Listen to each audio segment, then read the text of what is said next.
dass sie organisch sind. Organische Verbindungen sind, das heisst, sie enthalten Kohlenstoff chemisch und in der Praxis vor allem dadurch, sie sind dann viel empfindlicher dran. Sie sind chemisch relativ so kompliziert aufgebaut, so Gebilde, und weil sie so ein bisschen Gebilde haben, sind sie darum auch empfindlich. Und schnell irgendwann mal etwas abbrechen oder abknacken, sage ich mal, eben je nach UV-Strahlung oder Hitze, die da einwirkt, geht es schnell kaputt. Das heisst, sie sind empfindlich. Die Definition ist dann eigentlich, dass es im Prinzip Vitamine sind organische Substanzen, die unser Körper braucht. Und sie müssen mit der Nahrung zugeführt werden. Ich kann sie also nicht genügend selber herstellen. Das ist die Definition. Darum gibt es viele Leute, Experten, die dann aber sagen, ja, aber dann wäre ja Vitamin D eigentlich gar kein Vitamin. Weil per Definition, das heisst, das Vitamin muss ich über die Nahrung zu mir nehmen. Vitamin D muss ich ja gar nicht über die Nahrung zu mir nehmen. Und das kann zu Streit führen und Missverständnissen in den Lehrbüchern. Ich finde es darum auch weiterhin okay, wenn das bei den Vitaminen drin ist, weil man kennt es so und es hat auch viele Wirkungen. Und andere bezeichnen das Vitamin D auch als Hormon, weil es hormonähnliche Wirkungen hat. Und da kann man durchaus darüber streiten, oder? Weil es passt nicht so genau in die Definition hinein. Aber wir lassen es so, es gehört den meisten Büchern zu diesen 13 Vitaminen dazu.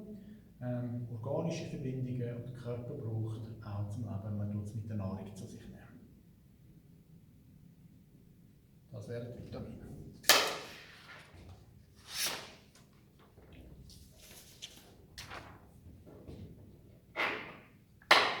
Bioaktive Substanzen. Da steht jetzt ein anderes Wort. Die sind aber stark verwandt. Und zwar habe ich vorhin mal angesprochen, es gibt in den Gemüse und Früchten, in den Lebensmitteln, neben Wasser und Kohlenhydrat und Protein und den Vitaminen und den Mineralstoffen eben noch viele, viele andere Stoffe. Und die sind so viel mehr als all diese Sachen zusammen. Da reden wir nicht von 16 oder 13, da reden wir von 100'000. Oder plus minus 100'000, 10'000. Man weiß es nicht so genau und man findet immer wieder neu aus in der Forschung. Also viele tausende Stoffe. Der Unterschied ist aber von dem zu den Mineralstoffen und Vitaminen, ist, die beiden Sachen sind lebensnotwendig. Die 13 Vitamine, die brauche ich, und zwar jedes einzelne. Ich kann es nicht ersetzen durch ein anderes. Ich brauche die 16 Mineralstoffe. Jedes einzelne, ich kann es nicht ersetzen. Jetzt wird es ein bisschen anders bei diesen bioaktiven Substanzen. Ich brauche die nicht alle 100'000. Und sie sind nicht essentiell lebenswichtig. Das heisst, wenn ich es nicht esse, würde ich nicht sterben. Aber diese Stoffe haben trotzdem positive Wirkung auf meine Gesundheit. Darum sagen wir, bioaktive Substanzen sind Stoffe, die im Essen drin sind, die keinen Nährwert haben, keinen Nährstoffcharakter haben, aber trotzdem für unseren Körper, für die Gesundheit gut sind. Das sind X-Stoffe.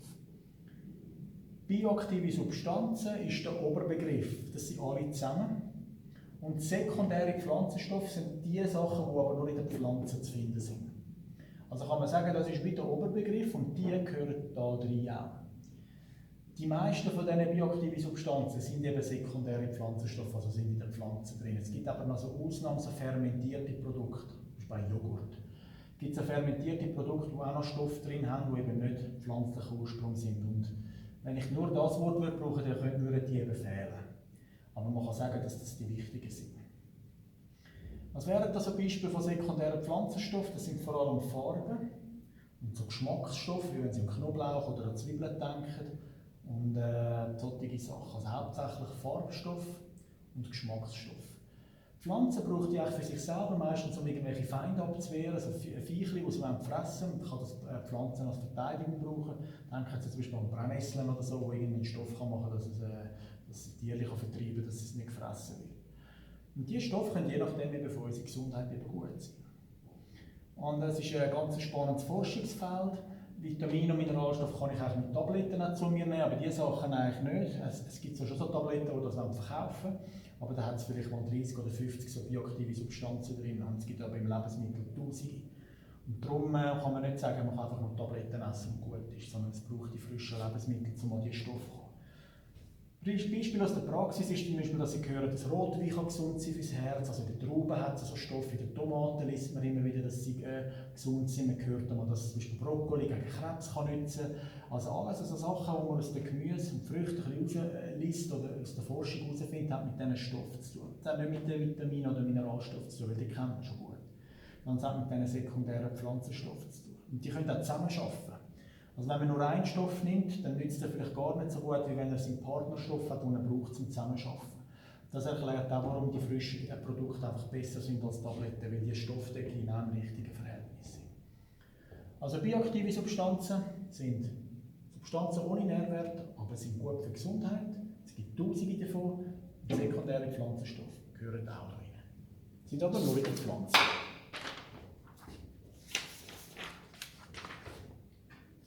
Gut, dann muss ich das nicht mehr erklären, weil ich es schon gemacht habe. Sekundäre Pflanzenstoffe.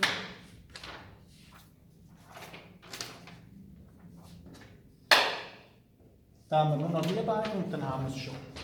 Mengenelemente und Spurenelemente. Wenn man diese Begriffe sucht, die dazugehören, dann muss ich sagen, die gehören da zu den Mineralstoffen. Es gibt 16 und die 16 wird man aber noch aufteilen in zwei Gruppen. Es gibt sogenannte Mengenelemente und das Wort zeigt sich, die brauche ich einfach in grösserer Menge. So ein bisschen ähnlich wie da, wo Makro gestanden ist, wo ich mehr brauche und Mikro wenig. Ist einfach ein Mengenelement, brauche ich mehr. Und mehr heisst einfach, dass es sind so Stoffe, die man so in der Regel mehr als 50 Milligramm am Tag braucht. Beispiel ist Kalzium, das man etwa 1000 braucht. Also jedes Mineralstoff, jeder von diesen 16, wo ich mehr als 50 Milligramm am Tag brauche, das ist ein Mengenelement. Und das andere wäre dann ein Spurenelement. Also wenn ich weniger als 50 Milligramm am Tag brauche, wie zum Beispiel Eisen, wo aber da der Bedarf ist also je nach Frau und Mann unterschiedlich, so plus minus 10 Milligramm am Tag, wäre dann ein Spurenelement. Da gehört zum Beispiel auch noch Jod und Selen dazu, Spurenelement. Mengenelement wäre zum Beispiel jetzt auch noch Kalium, Magnesium, Kalzium, diese Sachen. Also das sind die Mineralstoffe in einer von diesen zwei Gruppen. Und die Grenze ist so bei 50 Milligramm. Dann auch ein Lernziel und Fachbegriff.